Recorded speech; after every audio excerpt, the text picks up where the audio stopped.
Well, welcome to this videotape that covers electromagnetic radiation, measurement, remediation, and the instruments that are used to look at it. This video is being produced by InterNACHI, and the people who have put it together are from the International Institute for Building-Biology and Ecology, and there's a partnership between InterNACHI and IBE to produce these videos. So my name is Larry Gust, and I'm president of the board of the International Institute for Building-Biology and Ecology, IBE for short.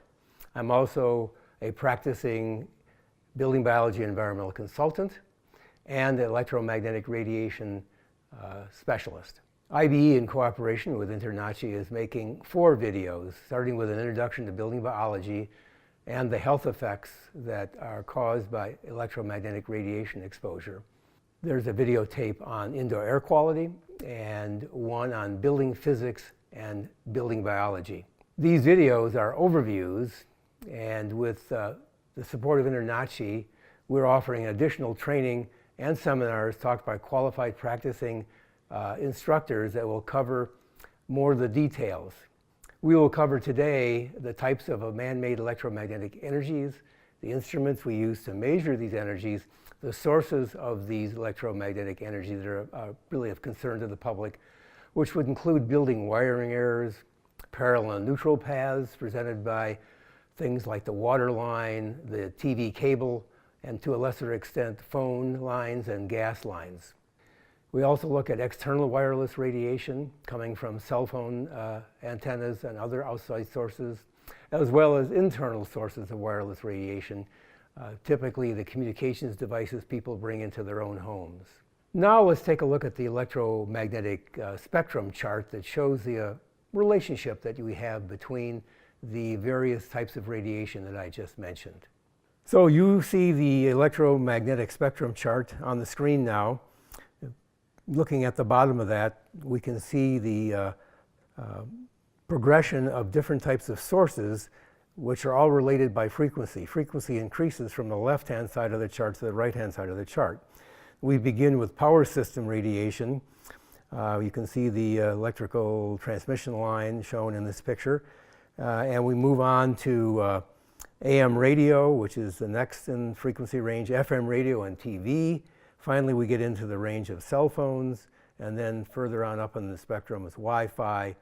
We move into the light spectrum, beginning with infrared radiation, and then visible light, and then ultraviolet. So then we depart from the non-ionizing section of the electromagnetic spectrum and move into the ionizing spectrum, starting with X-rays, which of course have been recognized for a long time as being injurious to health. And then we move on to radiation from the Earth and from the cosmos in the form of gamma radiations and other things like that. One other thing I'd like you to note from this chart is that the energy that's contained in these electromagnetic emanations are going up as we go up in vibration rate of the energies that we're dealing with. So when we leave visible light, we're leaving the non-ionizing portion of the electromagnetic spectrum and moving into the ionizing portion, which has been recognized for a long time as being injurious to health. X-rays, which you can't have too much of because they injure the body, and going into the radiation that's coming from the cosmos in the form of gamma rays and that sort of thing. I want to call your attention to the upper part of this chart where the energy of the wave is mentioned. That at the lower frequencies, as in power system level radiation, the energy is low, and as we move up in radiation frequency, we get into more and more stored energy in these man-made radiations, and they have the potential for doing more damage. The other thing that I would like to point out to you is that the wavelength of the radiation, which is the length between repetitions of the vibration, starts out to be very, very, very long, like the wavelength at 60 cycles for a magnetic field is 3,000 miles. And as we move up in frequency, that wavelength is shrinking, shrinking, shrinking, shrinking until we get into the wavelength for cell phones and that sort of thing, which are in inches. And finally, way up in the spectrum into what we call the millimeter range, which are fractions of inches. So IBE likes to focus on sleeping areas or high occupancy areas like living rooms or reading areas, because these are where people spend a lot of time. In particular, sleeping areas are where your body is doing this repair work and healing work, and we've come to find after 35 years of working with people in their homes that how you sleep and how low a stress the environment is really directly related to how well you heal from problems and injuries, and how well you're able to maintain your health over the long term. The health effects caused by exposure to man-made electromagnetic fields have been referred to in great detail in the introduction video. I refer you to that. What I'd like to point out is that the existence of these energies and the effect they have on people is entering the popular culture. And you can expect more and more of your clients to be asking questions about these things as they concern themselves with whether the home would be applicable or suitable for them. If you haven't seen the AMC program called You'd Better Call Saul, I suggest that you tune in and watch that. It's been on for some number of months now, and it's a realistic depiction of people who are electrically hypersensitive and have been greatly affected by these electromagnetic fields. And there's millions of people watching this. The viewership's quite high. So concerns are being raised about the environment that people are living in, and they're certainly going to begin asking questions about it. The thing that we're operating over for people who are well and not being noticeably affected by these fields is the application of the precautionary principle. The precautionary principle really says in essence that when an activity is thought to raise harm to human beings or the environment, the thing we should do is to take action to avoid or reduce these exposures, even though we don't have direct cause and effect established by the scientific method. And so even though there are now about 3,000 studies that show biological effects from electromagnetic radiations of various types, we still say that we should take the precaution to keep people out of these energies to the greatest possible extent. And so that's what building biology is teaching people, and why we are assessing homes, and why we are pointing out the issues to clients and arranging to have problems that are found fixed. And of particular interest to the home inspector is that there are quite a number of issues in homes caused by wiring errors, and these wiring errors are actually violations of the National Electrical Code. So looking at the precautionary principle, we can see that there could be reason based on health effect studies to be cautious about what we are doing or what kind of environments we're offering people in their homes. So the electromagnetic radiation exposure symptoms, which people are reporting, and they've been reporting these for 30 years, and we know the circumstances are similar and the symptoms keep coming up. Not everybody has the same symptom, but the symptoms are being repeated time and time again between different clients. There's a long list here. We won't go through them, but the things of notable interest are sleep disruption, waking up tired because they really haven't had a good night's sleep, irritability beyond what would be normal, and things like muscle spasms and heart palpitations, which we hear a great deal about among some people, not everybody. In a moment, we're going to move to the bedroom because the level of environmental stress while sleeping is critically important to restful sleep and healing and repair of disease and injuries. So the primary focus of building biology in the bedroom is darkness. You need to have a totally dark bedroom, because any level of light in your bedroom is going to affect the pineal gland and the functioning or healing in the immune system during the night. The human nervous system, especially at night, is extraordinarily upset by excessive noise. Excessive magnetic fields need to be addressed that may be coming from appliances, things that are plugged in the bedroom, or errors in the wiring in the distribution system in the home. Finally, we need to look at electric fields. And electric fields are almost always present in every home because we use plastic jacketed wiring, which allows these fields to escape into the room and affect people who are sleeping. We're going to look at that in detail when we get to the bedroom, but just as an overview, these fields affect the deepness of sleep, how rested you feel in the morning, your allergy response during the day, heart palpitations while you're sleeping, muscle cramping during the night. So there's an important relationship between voltage and current and power in electrical systems that we'd like to present to you in analogy form. So in order to do that, let me introduce you to Oram Miller, who is a practicing building biology environmental consultant, as well as an electromagnetic radiation specialist. So my name is Oram Miller. I'm a certified building biology environmental consultant and electromagnetic radiation specialist based in Los Angeles. I'm also the Director of Learning and Development for the IBE, and I'm privileged to be one of several teaching assistants for the electromagnetic radiation seminars, both the basic and advanced levels. What I wanted to talk about, as Larry mentioned, is to explain a very important concept that is not well understood outside the building biology profession, and that is the importance and prevalence of electric fields as part of the electromagnetic spectrum.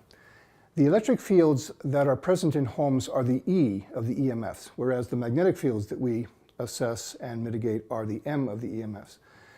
And because the frequency of house wiring at 60 cycles per second has a wavelength that's such that it's 3,100 miles, the electric fields and magnetic fields are uncoupled in house wiring, and the fields that they produce are independent of each other because we're in the near field. So I won't go into the details of that, but suffice it to say that if you take a Gauss meter, which only measures magnetic fields, and you go through a house, or particularly through a sleeping area, which we're going to be talking about now, and you see that there are low or hardly any magnetic fields there, there could be extremely high electric fields, which have a slightly different effect on the physiology, as Larry mentioned. And you'll miss that because you're only measuring for the magnetic fields. So we teach our students and our clients how to measure for electric fields separate from magnetic fields, and then we're able to reduce those. So electric fields are probably the most common EMF that there is in homes. That's been the case for decades. Now, of course, cell phones and all the wireless is coming up as well. That's becoming quite prevalent with the age of the Internet of Things that we're in now, and we're going to be talking about more. But electric fields have always been present and always will be as long as you have unshielded Romex plastic circuits in your walls, and the electric field extends out about 6 feet. And also if you have metal clad wiring in walls, which we recommend for new building construction and remodeling when you are opening the walls, the electric fields will be present from the plastic AC power cords that you plug in, even when you turn the load off. So the way that works is electric fields are the result of voltage, which is the pressure in the wires. Magnetic fields are due to current. So when you have current flowing through a wire, the right-hand rule says that if my thumb is going in the direction of the current down the hot wire of the circuit, the right-hand fingers, which are curling clockwise with the palm up, are showing the direction of the electrons around that wire. When the current gets to the load, the light bulb or whatever the load happens to be, and that current runs back on the neutral wire, whether it's the circuit in the wall or the neutral wire of the lamp cord, then you turn your palm over, and now the thumb is pointing towards you, indicating that the current is coming back towards you on the neutral wire, and the right-hand fingers are curling counterclockwise. So the magnetic field around the hot is going clockwise, the magnetic field around the neutral is going counterclockwise, and when those are brought together, that is how the magnetic field is canceled in the room if those two wires, the hot and neutral conductor, are together and equal. We're going to go over that in more detail when we talk about wiring errors and magnetic fields from wiring errors, and also current on grounding paths. But with electric fields, the voltage in the hot wire at 120 volts extends out 6 feet and then collapses. Extends out 6 feet and collapses. And this happens 120 times a second. And the reason it happens is because when you have the sine wave, you go from 0 voltage at the neutral crossing point, or 0 crossing point, up to the peak of voltage and back to 0. That's the positive half of the cycle. And then it goes from there down to the trough, which is the maximum in the negative direction, and back to 0. That's 2 halves of one cycle, a positive half and a negative half.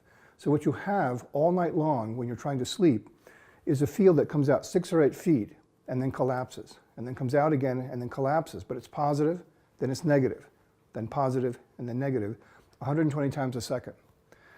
All of our cells are comprised of ions that are positive or negative in their polarization, calcium, magnesium, sodium, potassium, as well as within the atom, the protons and electrons, of course, positively and negatively charged, respectively. So what happens is, as this field expands out, and you're laying in it, because most people have their bed within 6 feet of a wall with Romex wiring in it, between the outlets, and they'll have lamp cords. They'll have other circuits as well under the floor. So this field extends into that space, in fact, everywhere, even in the daytime. We're sitting in a field right now here in this living room. But particularly where you sleep, this field is coming out from all these sources all night long, even with the lights off, because the pressure of voltage is always present whether there's a current load or not. The analogy that I use for my clients and that we teach to our students is, think of it like a garden hose. When you turn on a spigot of a garden hose, you allow 80 pounds of pressure to fill that garden hose up to the nozzle. If you don't squeeze that nozzle, that water doesn't flow. There's no current flow once it gets out there. But the pressure's there. It's always there, as long as you have that spigot open. That's analogous to turning on the breaker, which allows 120 volts at the speed of light to enter into that circuit to wherever it stops, the outlets, even if you have a lamp cord up to the switch. So a lamp cord is nothing more than adding another length of hose with a nozzle at the end of it. When you pick up that nozzle and you squeeze that nozzle, 80 pounds of pressure of the water from the water department through your house causes the water to go out, to flow out, and you can water your garden that way. And you feel a kick when you do that because of the pressure, so you know it's there. When you let go of the nozzle, you stop the flow of water, just like, and you still feel a kick because there's still pressure up to your hand. That's the important thing to remember. In the same way, when you turn a light bulb on up at the base of the bulb, at the top of a lamp, you now are closing the gap and you're allowing the electrons to flow through, lighting up the light bulb.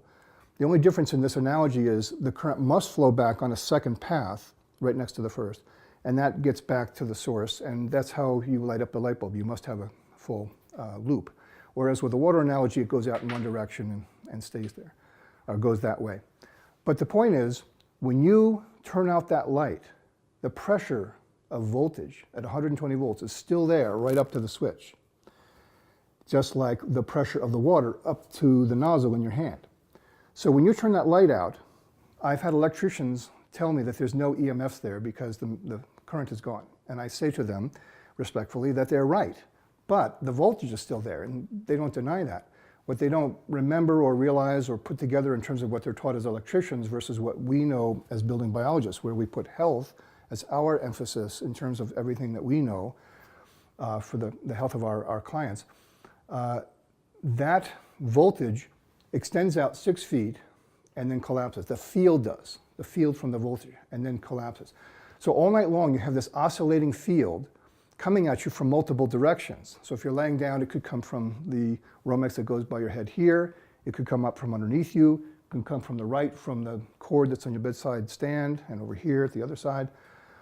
And it's causing this agitating influence. So when we do the test and you shut off the breakers that we identify in this test, you actually sleep like you're camping. You actually sleep like you're camping, although you're in the comfort of your own bed. We don't turn off all the circuits in the house, only the ones that we identify that have a portion of that circuit within 6 to 8 feet of the body. Because if the circuit is beyond that, it doesn't reach where you're sleeping. Now, the benefit of this is, as Larry mentioned, a tremendous improvement in health and a reduction of symptoms. This is what people report to us. And it forms the basis of improvement that people have with other aspects of the work that we do. So in the electrically sensitive community and people who are aware of EMFs, we are aware of the same things that they are, and we measure them, we mitigate them. But this is one area that is not as well known outside the building biology profession. This is not as well known outside the building biology profession. And that is one thing that makes us unique. It's a foundation and cornerstone of what we do. So it makes a big difference, and the only thing that we would say to you folks as home inspectors that is relevant to this issue is one of the things that is a deal breaker in my book, besides overhead power lines and the magnetic fields that produces into the house, which we cannot mitigate, and it's above levels that we consider to be safe. We'll cover that elsewhere. Or a transmitter like a cell phone tower or radio transmitter that causes high radio frequencies into the house or under the property that we can mitigate in the house, not the property, not the yard, but in the house, but it's expensive shielding. We'll talk about that as well. So the important thing to keep in mind about electric fields is it's a type of EMF that is perhaps the most common. I only say perhaps because it is the most common type of EMF found in a home. It's just that cell phones and wireless, Wi-Fi routers is coming up in prevalence. But electric fields is unknown and overlooked. I happen to call it the unknown EMF because it really affects people's health because it affects how deep your sleep is. So it's important to understand this and to mention to your clients that this is something that they should pay attention to, and you could refer them to building biologists in your area or learn this yourself and provide this service for them because it makes a big difference in terms of their health. So next we're going to have an actual demonstration of how we assess electric fields in sleeping areas, and the person who will be doing that is Misty Krawczyk.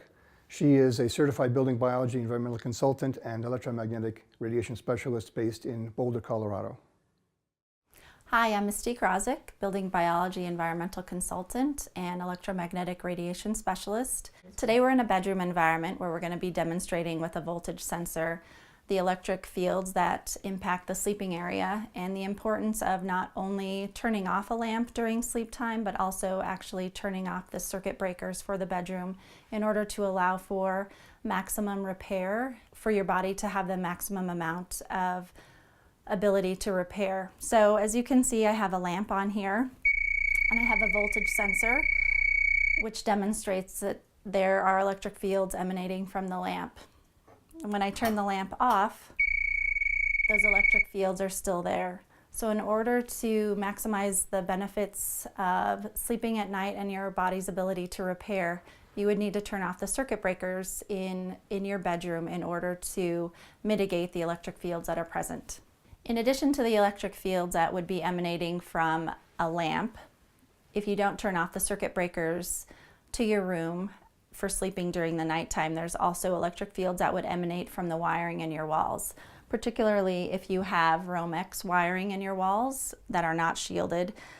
If you don't turn off the circuit breakers, the electric fields will still impact you while you're sleeping, as opposed to if you have metal-clad wiring, which shields the electric fields during the nighttime, so you wouldn't have to turn off your circuit breakers. So even if you have metal-clad wiring in your walls, which is shielding the electric current, if you have a lamp or another device that's plugged in that doesn't have a shielded cord, the electric fields would still emanate from the cord that goes from the outlet to whatever device it's powering. So it's possible to get shielded cords as well for different devices that you have in your room, so that would also mitigate the electric fields. Or you could also, if you have traditional Romex wiring, you can turn off the circuit breakers, which would mitigate all electric fields in the sleeping area. So we've switched out our lamp to a lamp that has a shielded power cord. If you have metal-clad wiring in your home and you were to use a lamp with a shielded power cord, you would eliminate the electric fields that would impact you during sleep, and you wouldn't need to turn off any breakers. Now we're going to be measuring electric fields with an electric field meter in the sleeping environment. This is a 3-axis meter that measures the electric fields that most building biologists will be using. It's called an NFA 1000.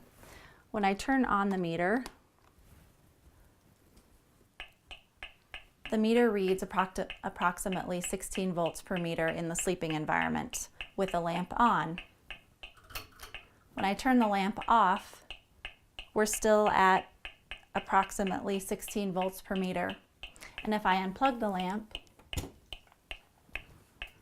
the electric fields slightly reduce. We're approximately at 11 volts per meter now, which demonstrates the necessity of turning off circuit breakers for the sleeping environment in order to mitigate and eliminate the electric fields. The rates and levels that we're at right now are of extreme concern according to building biology levels. which are demonstrated on this chart. Extreme concern is anything above 10 volts per meter, and in order to get it to an area of no concern, we would need to go down to 0.3 volts per meter. We've done a test in the sleeping area to identify the impacting breakers that the building biology profession goes through, and we're going to demonstrate that by turning off these breakers, the electric fields are eliminated. I have an assistant out at the panel ready to turn off those breakers, so I'm going to ask the assistant to do that at this time, and you'll see the impact on the meter. Can you go ahead and turn off the breakers, please? So the breakers have been turned off, and you can hear and also see that the meter has went down to 0. So the electric fields, by turning off the breakers, in this particular case it was 2 breakers because there were 2 circuits that were impacting the bed within the 6 to 8 foot range. So we've turned off 2 breakers in the sleeping area, and as you can see again, the meter says 0. So this would be, from an electric field standpoint, a safe sleeping area. My colleague Oram Miller is now going to demonstrate electric fields via a body voltage meter. So what I'm demonstrating here is another meter that we use for measuring electric fields. This is the body voltage method, and of course you all recognize that this is a simple digital multimeter. We have it set to volts AC, not DC, and we have one of these leads connected to the ground of an outlet on the other side of the room there, or we can run it out a window to a stake in the ground. So that's our reference. So we're referring the electric field exposure of this area to Earth. Now the other leg, or the other lead that we have here is attached to a metal cylinder, which if I hold it here, this acts as an antenna. But if I hold this in my hand, my whole body becomes an extension of that antenna. So I am now the antenna. And the value of using this method is, number one, it's very affordable because you can put this kit together for less than $100 or buy a pre-made kit from Less EMF or Safe Living Technologies in Ontario, Canada for less than $100 or around that cost. And when I hold on to this, this gives us a number. Now, according to the building biology standards, the number that I'm measuring right now, which is hovering around 2,000 millivolts, which is 2 volts relative to Earth, but 2,000 millivolts is well into the extreme anomaly level for a sleeping area, which begins at 1,000 millivolts and above. So we want to mitigate that. And again, as we demonstrated before, if we turn out the light, it doesn't change. It's still close to 2,000 millivolts. Now I want to demonstrate one thing before I do that. You notice, you can't really see this unless you pan in, but as my hand gets closer, my left hand, which is not holding the meter, gets closer to this, it goes up to 2,400, 2,500, 2,600. So we can tell that this is the source of the electric field. But when I turn it off and unplug it, we still have 700 to 800 millivolts in this sleeping environment relative to where I'm standing. So you normally give this to the client and have them hold this, and then you're outside at the meter, at the breaker panel with a walkie-talkie, and you go through the testing method that we teach in the building biology profession. So now I'm going to call my assistant who's outside and ask him to turn off the breakers. Our goal is to get this down close to 100 millivolts or less. Can you please turn off the breakers outside?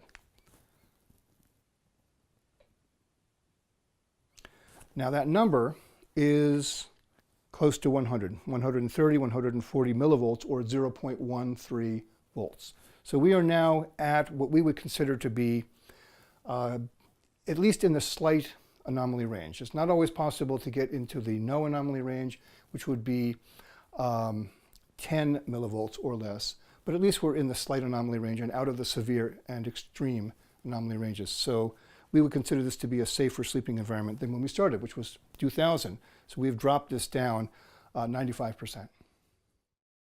So we're outside our house here and we're evaluating a few sources of EMFs that come from the outside. We have radio frequencies from what we call a smart electric meter and also a smart gas meter. And we have magnetic fields from the electric meter and from the electric breaker panel, which is here. So we'll start with the magnetic fields first. We would consider these to be what we call point sources. And as was mentioned before, point source magnetic fields drop off exponentially with distance, not linearly, but exponentially. So most of the decline happens very close to the sources. So that means that we'd have high magnetic fields close up, and we'll measure that now. I'll put the radio frequency meter down and measure with the Gauss meter here.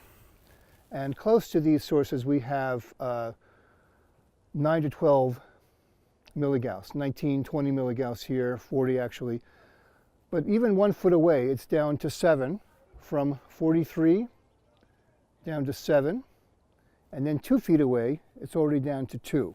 3 feet away, it's down to 0.7, which is fine. Anything less than 1 milligauss is good as far as we're concerned. So most of the reduction occurred in the first foot or two. The thing is, you wouldn't want to have a bed or a couch or a desk or a play area just on the other side of this wall. So that's something to keep in mind in terms of the placement of furniture and in the design of homes. The second thing we want to look at is radio frequency EMFs. This is a Gigahertz Solutions HF59B, HF for high frequency, because we're measuring frequencies here that are in the millions and billions of cycles per second, which is megahertz and gigahertz, as opposed to 60 cycles per second, which is the frequency for magnetic fields and electric fields in house wiring. So we're now shifting into radio frequency assessment, and you've already seen a review of the health effects of radio frequency EMFs on the human physiology from the review that Diana Schultz gave, and also Larry Gust talking about this in this home. So we're going to be measuring the radio frequency transmission from what we call a smart meter. And the difference between a smart meter and the old analog meters is, number one, it's digital. The smart meter is digital. The analog meters are analog. They're mechanical. There generally are no electronic parts in them. Although I have seen an analog meter with a radio transmitter in it, but generally that's not the case. And not all digital meters are smart, in the sense that not all of them transmit beacon signals throughout the day to connect to each other through what's called the neighborhood area network, the mesh network. But in this case, that is what happens here. So these smart meters are actually connecting to each other to synchronize and to check in so that the utility knows that the meter is working. And then, depending on the utility, once a day or twice a day, these are programmed to send 24 hours worth of data, or whatever the interval is, 4 hours, 12 hours worth of data, to the power company through the mesh network. So it's a little complicated, but you have collection meters that get the information from meters that are lower on this, and you can have 5 levels, so that the level 5 meters can actually collect information from, say, 1,000 to 1,500 homes. And you don't know which level meter you have on the home. Now, there is evidence of harm. We have reports of this from our clients, and there's research to show that there is harm from these radio frequencies from smart meters, as well as we have from wireless devices inside the home. And some municipalities, some utilities, have opt-out programs. Southern California, where I'm from, has that, thanks to the efforts of a number of people who petitioned the California Public Utilities Commission to initiate an opt-out program, which is now present in the 3 regulated utilities in that state. And that's true for a number of utilities, private and public, around the country and many states. For those individuals who live in a location that doesn't have that opt-out program, such as here in Colorado, where we are, some homeowners will actually put shielding around this. And this is a very fine mesh metal screen that you can see here. And then it's held in place by some metallized tape here. And the metal backing of this meter base here will block 90+% of the transmission going that way and to the sides. And then there's more coverage on the sides here extending out from the screen, so that helps with the backscatter and side scatter to reduce it significantly. But it allows the signal to come out in the front. Some of these guards, smart meter guards, is the brand name of one version actually has screen here, and the utility is still able to get their signal. Now I'm going to turn on this meter here. Actually, I've had it on, but I'm going to turn the volume up.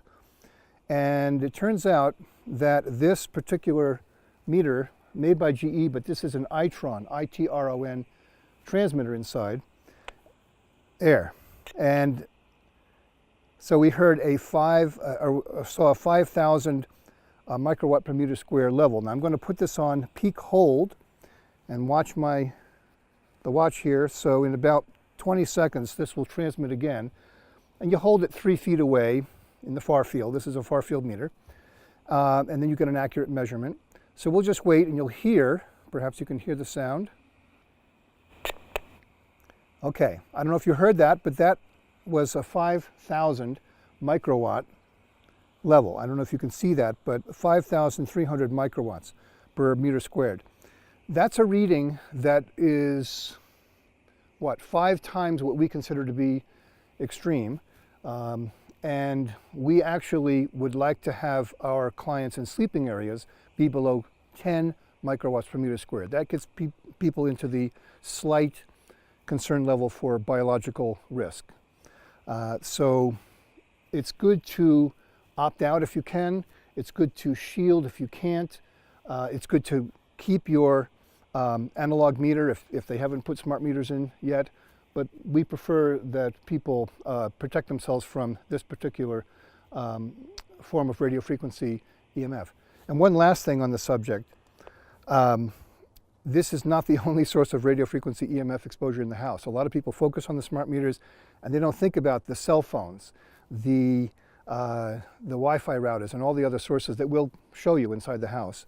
But this is just one thing that we need to take care of, and it's important to take care of all the others, including the other EMFs, electric fields, magnetic fields, and so on. So with some municipalities, there is no beacon signal. There's just the sending of the data once, twice, 4 times a day, and no beacon signals between that. But with smart electric meters, there is the beacon signal, which can be several times a minute or twice a minute, regular, irregular. And it's the accumulation of this radio frequency energy going into the house, especially if there's a bedroom on the other side of this wall, that's a problem for people. The other thing I wanted to mention while we're out here is to talk about magnetic fields from what we call parallel return paths for current to flow back to the transformer. So in this neighborhood, we have underground electric wires from the utility coming in here, coming underneath and then up into the meter base here, and then through this conduit, there will be a main shutoff in here, and then your breakers. If there is another way for current to leave this building besides the neutral wire on the electric service utility service drop cables, then electricity will take those other paths. It will go here primarily because the resistance is lowest, it's the most direct path, and it is the path that it should all be on. So 100% of what comes in should be going back out on the neutral of this service drop, whether it's underground or overhead. But if you give electricity another way to get back to the transformer, it will take that as well. So electricity does not take the path of least resistance exclusively. It takes the path of least resistance primarily.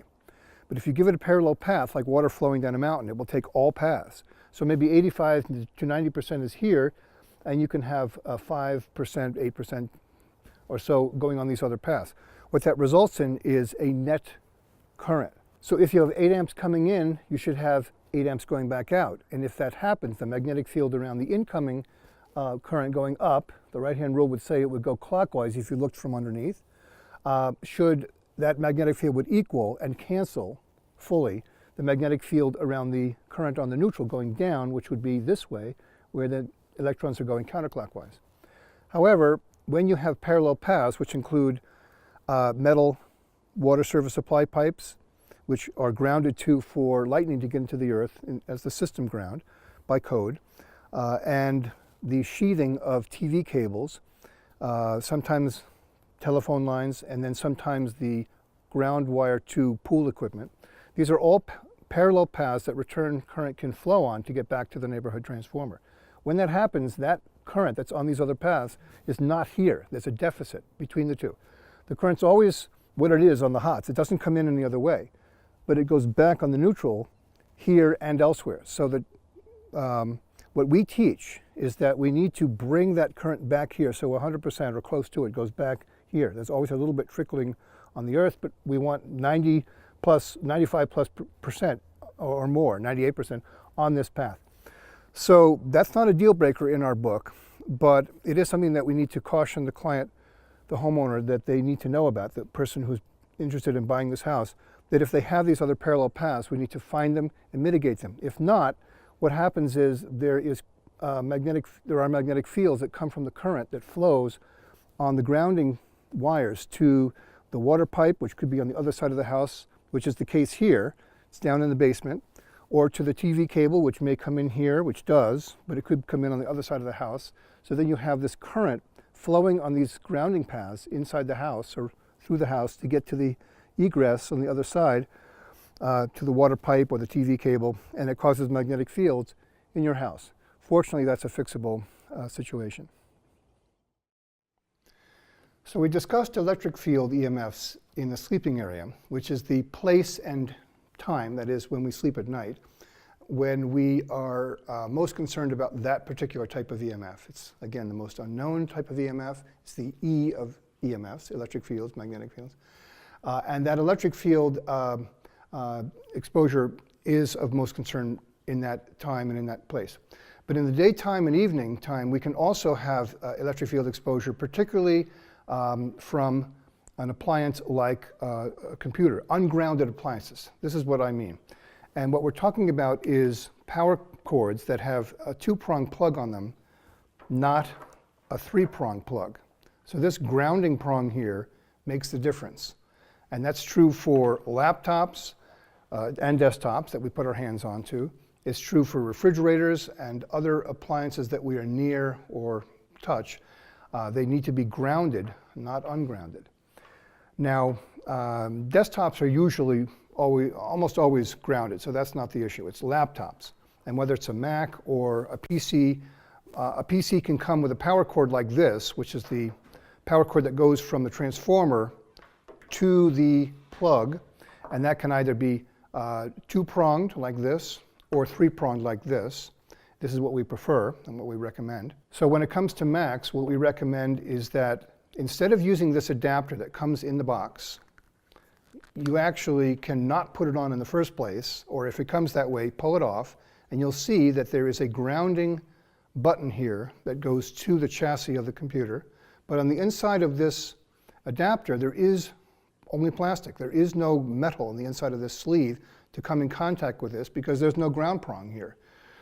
However, in the box, you have this. And this is what should be used to power your laptop from Macintosh. This adapter has metal on the inside of the sleeve. And when you slide this on to this button and use this, you are grounding the laptop that you're putting your hands onto. So let me show you what the electric field levels are like when we use this adapter with the 2-pronged plug. So we'll plug it into an extension cord here, and we'll use the body voltage meter to measure the electric fields. So remember, this is an antenna, and when I hold on to it, my whole body is an extension of that antenna. And now we're measuring the electric field exposure of any part of my body, hands, legs, feet. So when I just put my hand even a few inches away from this chassis, I'm already at 5,000 to 6,000 millivolts, which is 5 to 6 volts, relative to Earth, because this is our ground. So we're measuring the exposure here relative to Earth. We say that anything above 1,000 millivolts is in the extreme concern level for sleeping areas. We don't have building biology evaluation guidelines for daytime and evening areas, but we extrapolate from the table that we have, which is for sleeping areas. So when I put my hand on this chassis of this laptop, that actually goes up to 45,000 millivolts. So that is not a healthy exposure, and this is the case when you use ungrounded laptops or ungrounded computers. So what we recommend is that you swap out this adapter for the cord that came in the box. So we plug this in.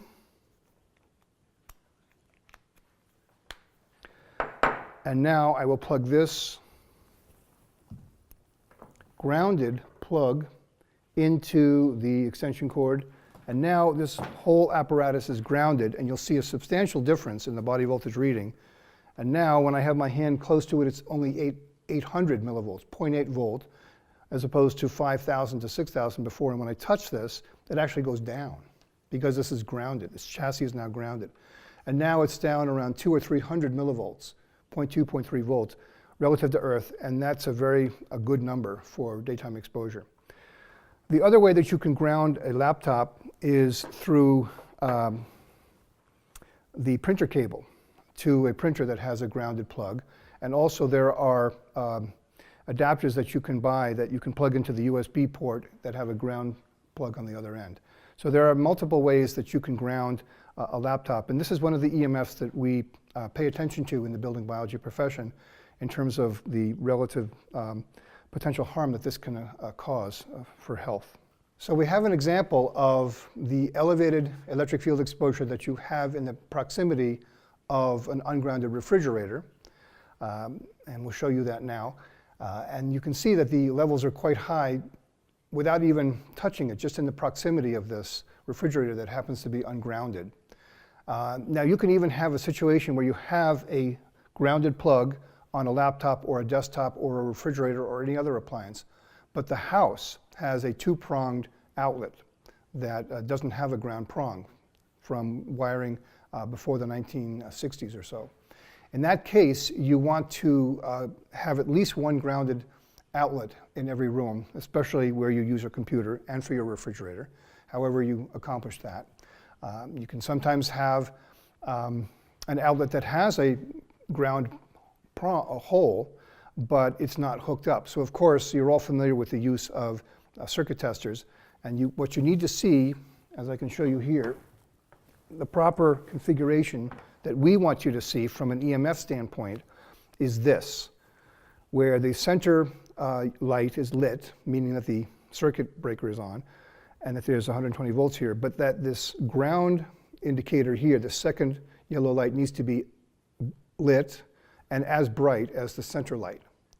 And if it's dim, then it's loose and it's as if it was not there. So that needs to be fully grounded in order to avoid the electric field exposure. Let's turn our attention now to the third energy in most homes, which is radio frequency energy. Most of the time we're talking about things that people have brought into their house themselves. Their cordless telephones, their wireless internet connections, their wireless devices like iPads and iPhones, or the non-Mac equivalent of that. So we're going to take a look at the levels that these kinds of devices are generating in a home. So we have here a total energy density measurement meter made in Germany, called the Gigahertz Solutions HF59B. It's the professional meter we building biologists tend to use. It measures the total power density from all RF sources in a room in the region of interest, which is 27 megahertz to 3 gigahertz. We have in this home a typical setup of a router and a cordless telephone base station.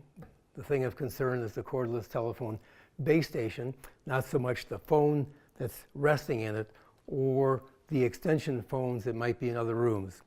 The reason for that is because this device transmits all the time, whether you're using the phone or not, and this internet router transmits all the time a beacon signal, whether you're using your internet connection or not.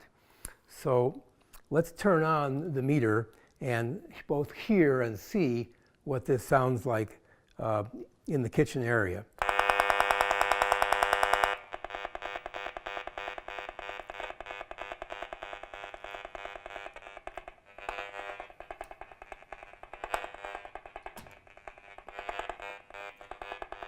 Okay, so let's assume I'm working in the kitchen area, preparing meals 3 times a day. The kids are playing in the dining room, on the floor, in the kitchen. And we've got this stuff sitting in here. Could be in your office. It's frequently in somebody's office. We're measuring levels of in excess of 20,000 microwatts per square meter here from that setup. If I move down to the further end of the kitchen, probably 10, 12 feet away,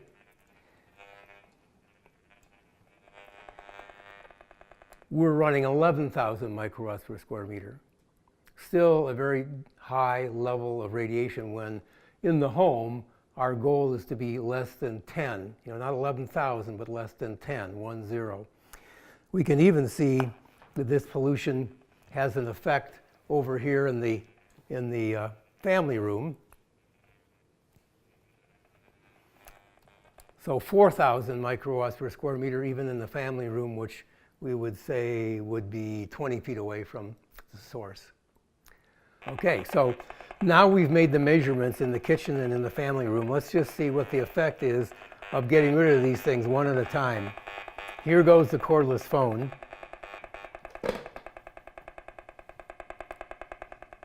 So the cordless phone is gone, and we're basically looking at router levels still somewhat below 20,000, but still 18,000 microwatts per square meter.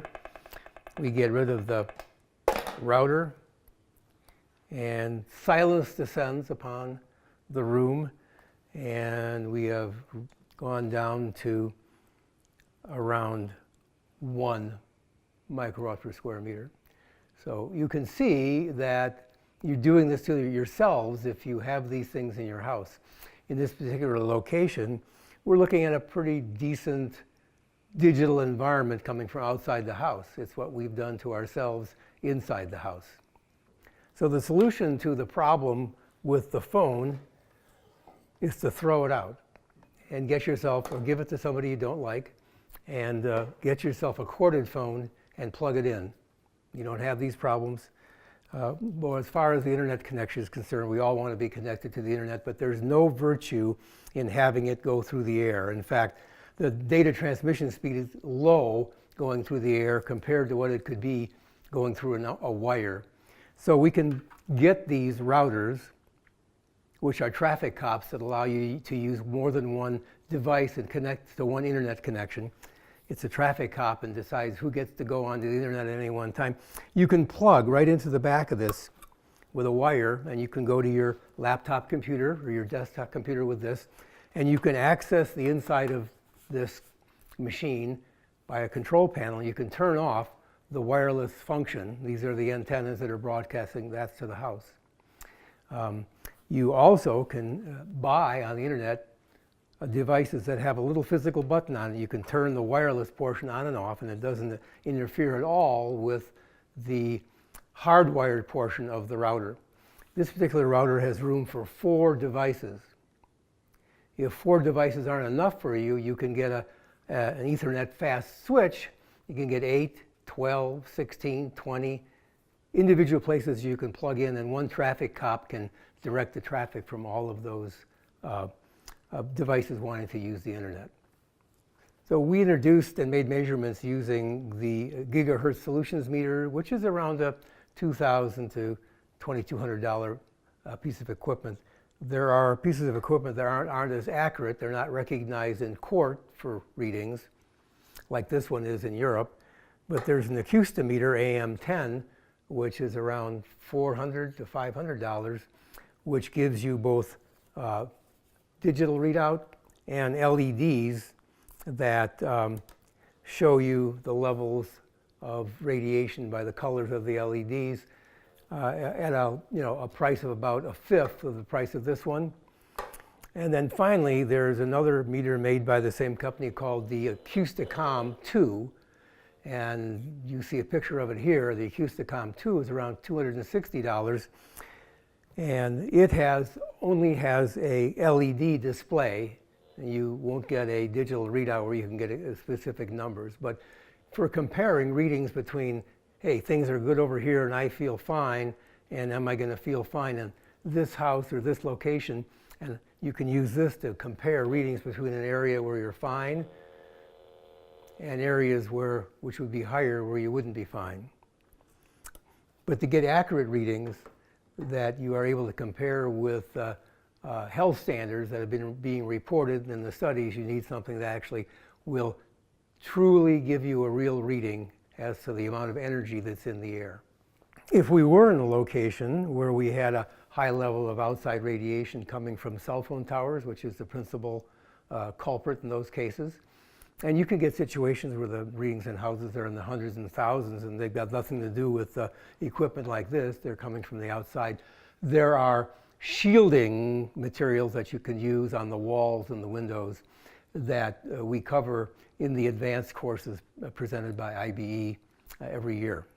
So we talked about getting rid of the wireless signal through the air by turning off the wireless feature inside the router, but you want to remember that there's a transmission from your laptop computer. Typically the antenna is in the lid, you're sitting right in front of it, and that's a very strong transmission. I mean, if on some of these computers it could be 160,000 microwatts per square meter, about 2 feet away, which is right about where you might be. So you have to go in to your computer and access the wireless control panel and turn off that emanation. Some computers have a little switch on here that you can push and turn it off, and a little symbol for a wireless router goes from blue to orange, or you have to access it on the screen through some screen. In Macs, that happens to be across the top, the heading across the top, and there's an icon for your wireless connection, and you pull that down and you can turn it on or off. So, and another feature that all of our laptops and our desktop computer now have is a Bluetooth connection, so you can have a wireless mouse and a wireless keyboard. Radiation levels next to the wireless mouse and the wireless keyboard are very high, and it's transmitting to the computer, which also has a transmission when the Bluetooth is on. So you need to make sure that not only is the Wi-Fi off, but the Bluetooth is off as well. So these tend to be heavy polluters in the home, and from the standpoint of health and the levels of radiation we have versus the research reports that are showing that there are biological effects at a very, very low level, 10 or even less than 10 microwatts per square meter. If you want to refer back to the introductory tape, Diana Schultz reviews the studies that point out the levels that these sorts of biological effects are occurring at.